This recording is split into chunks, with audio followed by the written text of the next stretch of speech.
Hi అండి, ఈ స్టైల్లో బెండకాయ వేపుడు చేసుకుంటే చాలా బాగుంటుంది. ఎలా చేసుకోవాలో చూసేయండి. ఒక కళాయి పెట్టుకొని 1 స్పూన్ ఆయిల్ వేసుకొని దాంట్లో ఆవాలు, జీలకర్ర, వెల్లుల్లి, కొంచెం కరివేపాకు వేసుకొని అవి దోరగా వేగిన తర్వాత కట్ చేసి పెట్టుకున్న ఆనియన్స్, గ్రీన్ చిల్లీ వేసుకోవాలి. వేసుకొని కొంచెం తిప్పుకున్న తర్వాత దాన్ని కొంచెం ఫ్రై చేయాలి. ఫ్రై చేసిన తర్వాత కొంచెం సాల్ట్, పసుపు వేసి ఫ్రై చేసుకుని మూత పెట్టేసుకోండి.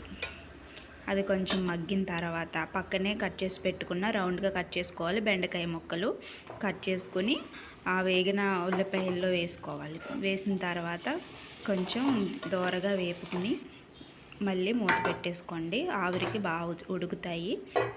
నెక్స్ట్ వచ్చేసి కొంచెం వేగిన తర్వాత దానిలో ధనియాల పొడి వేసుకోండి. ధనియాల పొడి 1 టీ స్పూన్ వేసుకుంటే సరిపోతుంది.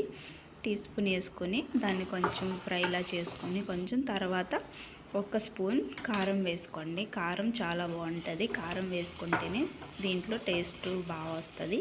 కారం వేసుకున్న తర్వాత బాగా ఫ్రై చేసుకోండి. స్టవ్ ఆపేసి సర్వింగ్ బౌల్లో సర్వ్ చేసుకుంటే బెండకాయ fry ready. Please subscribe my channel. Thank you for watching.